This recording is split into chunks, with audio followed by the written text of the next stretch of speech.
हरे कृष्णा। आज रात की उनके दिल की बातें ये रहेगा टॉपिक, और क्या हो सकती है वो बातें ये जानने की कोशिश करेंगे आज की रीडिंग से। 2 डेक हैं, दोनों में से लेंगे 8 कार्ड्स। तो शुरुआत करते हैं कार्ड शफल करके।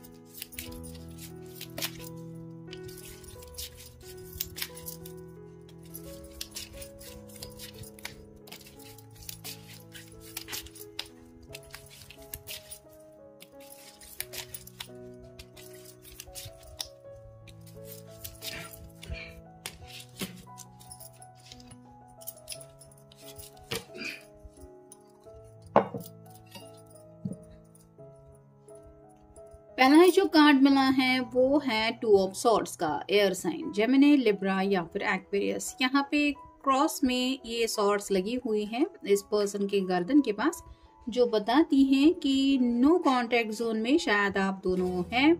बातें करने का आपका भी शायद मन होता है, लेकिन आप भी अपनी तरफ से कांटेक्ट नहीं कर रहे। ये बात आपके पर्सन अच्छी तरीके से समझ रहे हैं, लेकिन कहीं ना कहीं आपकी याद में वो भी आपको लेके बहुत ज्यादा सोच रहे हैं, जिसकी वजह से उनका दिल तो कर रहा है आपसे बातचीत करने का, लेकिन वो भी आप कह सकते हैं स्टबर्ननेस की एनर्जी में है। मतलब आपको बात नहीं करनी, ठीक है, ओके, कोई बात नहीं, मैं भी बात नहीं करूंगा या नहीं करूंगी। फिर है page of cups, water sign Cancer, Scorpio या फिर पाइसेस। यहाँ पे आप देख सकते हैं इसको प्यार का कप भी देना है और इसके पास सॉर्ड भी है, जो बताती है कि प्यार भरी बातें भी आपसे करनी है, लेकिन कंफ्यूजन की एनर्जी में है। जैसा कि इस कार्ड में हमने देखा, पहले कार्ड में अगर आप उनसे बातचीत नहीं कर रहे तो कहीं ना कहीं इन्होंने भी ठान लिया है कि मुझे भी बातचीत नहीं करनी चाहिए। लेकिन कहते हैं ना कि प्यार पे हावी हो रहा है थोड़ा सा यहाँ पे इनका गुस्सा, या फिर आप कह सकते हैं कि कहीं ना कहीं बीच बीच में इस तरह से आपकी यादें उनको सताती है, जिसकी वजह से इनका दिल करता है कि अभी सब बातों को साइड में रख के बात करूं अपने पर्सन से। और ये क्यों हो रहा है? क्योंकि नेक्स्ट कार्ड मिला है लवर्स का। जैसे ये कार्ड बताता है कि काफी ज्यादा आपको लेके ये सोचते हैं या सोचती हैं, जहाँ पे काफी सारे ख्यालात इनके दिलो दिमाग में छा जाते हैं, जो सिर्फ और सिर्फ आप ही से जुड़े हैं, और इसी वजह से आपको इस तरह से ये मिस कर रहे हैं। फिर है queen of swords, air sign Gemini, Libra या फिर एक्वेरियस। यहाँ पे इसके हाथ में सॉर्ड है, लेकिन ये काफी ज्यादा उदास दिखाई दे रही है। वैसे ही उनको शायद फोन देख के लग रहा है कि मेरे पास कम्युनिकेशन का जरिया तो है, लेकिन अगर मैं बातचीत नहीं कर रहा तो मुझे क्या यूज इस डिवाइस का। तो कहीं ना कहीं सोच में बहुत ज्यादा डूबे हुए हैं। यहाँ पे भी आप देख सकते हैं एंजल जैसी कोई एक इमेज दिखाई दे रही है, तो शायद कुछ एहसास एंजल्स उनको करा रहे हैं। फिर है द डेविल का कार्ड, कैप्रिकॉर्न का कार्ड है। ये कार्ड सब कुछ बता रहा है। यहाँ पे भी इस इमेज में ऑलमोस्ट ये इमेज वैसी ही है जैसे डेविल के कार्ड में है। तो काफी ज्यादा सेक्सुअल थॉट्स इनके दिलो दिमाग में छा रहे हैं, लेकिन इनको ऐसा लग रहा है कि आपके सामने ये बातें नहीं आनी चाहिए क्योंकि ये सही नहीं है, तो अपने आप को कंट्रोल करने की कोशिश कर रहे हैं। यानी कि किसी भी हालत में ये नहीं बताना चाहते कि इनके दिलो दिमाग में आपको लेके क्या चल रहा है। फिर है 3 ऑफ पेंटिकल्स और साइन टॉरस, वर्गो या फिर कैप्रिकॉर्न। ये काम करने की तो कोशिश कर रहे हैं, जैसे ये दिन भर अगर ये स्टैचू बना रही है तो भी आप ही की जैसी मूर्त उनके दिलो दिमाग पे छाई रहती है। वैसे ही आप कह सकते हैं काम में भी इनका मन नहीं लग रहा, और उस वजह से काफी ज्यादा ये मिस कर रहे हैं आपको। फिर है द एम्प्रेस, और ये इसलिए भी हो रहा है क्योंकि आपको एम्प्रेस की एनर्जी में अगर ये समझते हैं तो इनको ऐसा लगता है कि आप बहुत ज़्यादा ब्यूटीफुल पर्सन हैं, आपको कोई भी दुनिया का पर्सन मिल सकता है। साथ ही साथ आप बहुत ज़्यादा स्मार्ट भी हैं, होशियार भी हैं। तो उनको ऐसा लगता है कि अगर इन्होंने अपनी बात आपके सामने नहीं कही तो भी आपको पता है कि इनके दिलो दिमाग में क्या चल रहा होगा इस वक्त। तो कुछ हिंट्स शायद इन्होंने आपको ऑलरेडी दे दिए हैं, उसको लेके मे बी ये पर्सन इंतजार कर रहा है। और फाइनल कार्ड है 9 of swords, air sign Gemini, Libra या फिर एक्वेरियस। ये जो ऑरेंज कलर है वो रिप्रेजेंट करता है सैक्रेड चक्र को, जहाँ पे सेक्सुअल थॉट्स की एनर्जी काफी ज्यादा इनको सता रही है।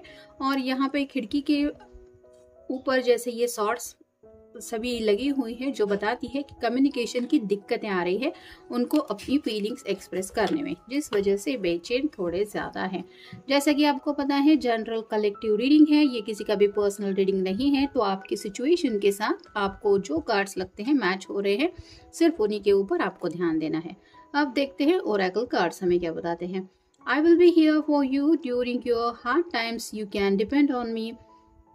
तो आपको कहना चाहते हैं कि तुम बस मेरा नाम लो और मैं तुम्हारे लिए हाजिर हूँ। मतलब तुम्हें अगर मुश्किल वक्त का सामना करना पड़ रहा है तो डोंट वरी, मैं भी उस दौर से गुजर रहा हूँ या गुजर रही हूँ।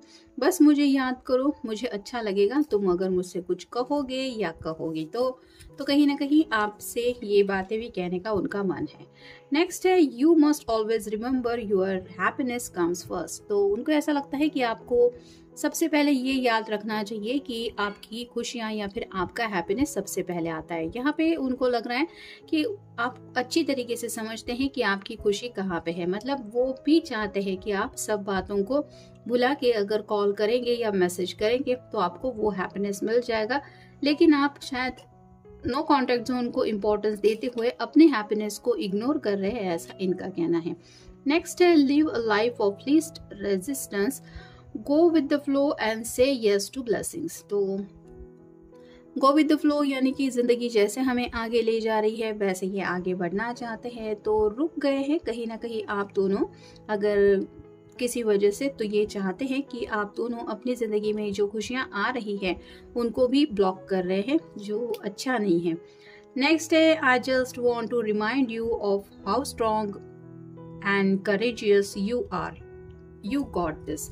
तो आपको कुछ बातें याद दिलाना चाहते हैं कि आप में कितनी ज़्यादा हिम्मत है या फिर आप कितने ज़्यादा स्ट्रॉन्ग है। मतलब अगर इन्होंने जाने अनजाने आपका दिल दुखाया तो ये आपको एहसास कराना चाहते हैं कि जितना आपको बुरा लग रहा है वैसे आप फील करने की ज़रूरत नहीं है, आप स्ट्रॉन्ग है या फिर आपको पता है कि आप हर एक सिचुएशन से उबर सकते हैं। तो कुछ बातें अगर आपने दिल पे ले रखी है तो ये पर्सन चाहते हैं कि आप उन बातों को भुला के अपने हैप्पीनेस के ऊपर ज़्यादा फोकस करें। नेक्स्ट है protect your peace with everything in you, your mind is priceless. तो सुकून की आपको भी कमी महसूस हो रही होगी, ऐसा इनको लग रहा है, और कहीं ना कहीं दिलो दिमाग में आपके भी काफ़ी ज़्यादा इनके ख्याल आते होंगे, ये भी उनको पता है। और इसीलिए ये चाहते हैं कि आप सुकून को फोकस करें, यानी कि जहाँ पे आपको लगता है आपको सुकून मिल सकता है आपको वही करना चाहिए। जैसे आपके पर्सन से कम्युनिकेशन करके अगर आपको चैन मिलने वाला है तो ये चाहते हैं कि आप क्यों नहीं सामने से बातें करते। नेक्स्ट है you have the ability to overcome any challenge that comes your way. तो उनको लगता है कि आपके अंदर वो हिम्मत है, वो हौसला है, वो काबिलियत है कि जो भी आपके सामने दिक्कतें आती हैं आप उनका सामना करके आगे बढ़ सकते हैं। तो अगर अभी नो कांटेक्ट का प्रॉब्लम है तो उनको लगता है ये आपके लिए कोई बड़ा प्रॉब्लम नहीं है, आप इससे भी आगे बढ़ सकते हैं। और अगर आप ऐसा नहीं कर रहे तो ये क्यों हो रहा है इसको लेके ये सोच रहे हैं। नेक्स्ट है you have the ability to do anything you set your mind to, you got this. तो अगर आप कुछ ठान लें तो इनको पता है कि जब तक आप मंजिल तक नहीं पहुंच जाते आप चैन से बैठने वाले इंसान हैं नहीं, यानी कि कुछ कर दिखाने का भी एक जज्बा आपके अंदर है। और ये चाहते हैं कि अगर आपने ठान लिया कि आपको अपने पर्सन तक रीच आउट होना है, भले ही इन्होंने आपको ब्लॉक करके रखा हो, तो आपको पता है कि कैसे रीच आउट हो सकते हैं। तो कहीं ना कहीं आप कह सकते हैं कि आपके प्यार का इम्तिहान भी छोटा मोटा ये लेने की कोशिश कर रहे हैं या ले रहे हैं। और फाइनल कार्ड है shine bright like the star, you that you are never hold back for anything. तो उनको ऐसा लगता है कि आप एक स्टार की तरह है, जैसे पूरे आसमान में वो छोटे छोटे स्टार बहुत ज़्यादा ब्यूटीफुल लगते हैं वैसे ही ये आपके ख्यालों में खोए रहते हैं। और उनको ऐसा लगता है कि आपकी भी विश दिल से यही है, क्योंकि स्टार रिप्रेजेंट करता है विश को भी, कि कहीं ना कहीं आप भी इस रिश्ते में आगे बढ़ना चाहते हैं। फिर वो सोच रहे हैं कि ऐसी क्या बात है जो तुम्हें मुझ तक आने के लिए रोक रही है, तो ऐसा मत करो, ये दिल से वो आपको कहना चाहते हैं या कहना चाहती है।